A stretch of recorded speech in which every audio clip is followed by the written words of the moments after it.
போர்க்களத்தில் ஒரு பூ என்ற படத்தை நீதிபதி சிவஞானம் அவர்கள் ஹைகோர்ட்டில் உள்ள மீடியேஷன் சென்டருக்கு 2 தரப்பினரையும் அனுப்பி அந்த 2 தரப்பினரும் ஹைகோர்ட்டில் மீடியேஷன் சென்டரில் சமரசமாக பேசி இந்த படம் வெளிவரத்துக்கு ஒரு முடிவு காணுங்க அப்படின்னு சொல்லி நீதியரசர் அனுப்பி வச்சார்.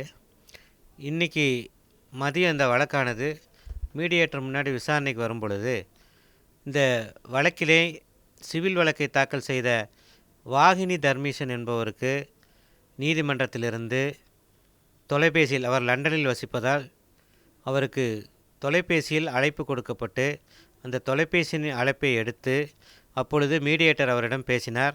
மீடியேட்டர் அவரிடம் பேசும்போது இந்த சமரச மையத்திலே இயக்குனர் கணேசன் அவர்கள் வாகினி தர்மீசனுக்கு தன்னுடைய சமரசத்தை தெரிவித்தார். அதாவது அந்த சமரசத்திலே தான் இந்த படத்தில் உள்ள இசைப்பிரியா என்ற பெயரை மாற்றிக்கொள்வதாகவும், இந்த பட டைட்டிலில் படம் போடுவதற்கு முன்பே இந்த படம் முழுக்க முழுக்க இசைப்பிரியாவின் கதை அல்ல என்று சொல்லியும் தான் டிஸ்க்ளைமர் போடுவதாகவும் ஒரு வேண்டுகோள் விடுத்தார். அந்த வேண்டுகோள் விடுத்ததற்கு கேட்ட தர்மினி அவர்கள், எனக்கு இந்த வேண்டுகோளில் எந்த விதமான சம்மதமும் இல்லை.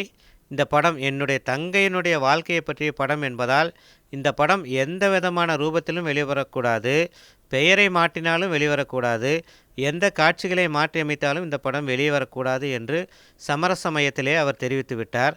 இதை தெரிந்து கொண்ட சமரச மைய நடுவர் அவர்கள் இந்த வழக்கை சமரசத்திற்கு 2 தரப்பினரும், அதாவது வாகினி தர்மீசன் தரப்பிலிருந்து ஒத்துக்கொள்ளாததால் இந்த வழக்கினை நான் திரும்பவும் கோர்ட்டுக்கே அனுப்புகிறேன், சமரசம் ஆகவில்லை என்று சமரச நீதிபதி அவர்கள் உத்தரவிட்டுள்ளார்கள்.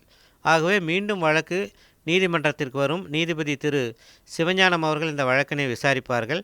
வழக்கை விசாரித்து அதனுடைய தன்மையை பொறுத்து படம் வெளிவருவதும் வெளிவராது குறித்தும் நீதிபதி அவர்களே முடிவெடுப்பார் என்று நாங்கள் நம்புகிறோம். போர்க்களத்தில் ஒரு பூ அப்படின்ற படத்தை எடுத்துக்கும் போது இந்த வழக்கை தொடர்ந்து நீங்கள் கவனிச்சுட்டு வர்றீங்க, இதுக்காக வாதிட்டு வர்றீங்க. இந்த வழக்கோட போக்கு எப்படி இருக்குது? இந்த படம் வெளிவரதுக்கான சாத்தியம் எவ்வளவு சதவீதம் இந்த வழக்கில் இருக்குது? இந்த வழக்கினை பொறுத்தவரை தற்போது கூறப்பட்டுள்ள உயர்நீதிமன்ற வழக்குகள், உச்ச நீதிமன்ற வழக்குகள் எல்லாம் பொறுத்து பார்க்கும் பொழுது இந்த வழக்கினை விசாரிக்கும் நீதிபதி அவர்கள் இந்த படத்தை பார்த்தாலும் சரி, இந்த படத்தை பற்றி விசாரித்தாலும் சரி, வழக்கிலே இந்த படம் வருவதற்கு எந்த விதமான தடையும் இல்லை என்று தான் உத்தரவிடுவாரே ஒழிய இந்த படத்தினை தடை செய்து எந்த தருணத்திலும் உத்தரவிட வாய்ப்பே கிடையாது.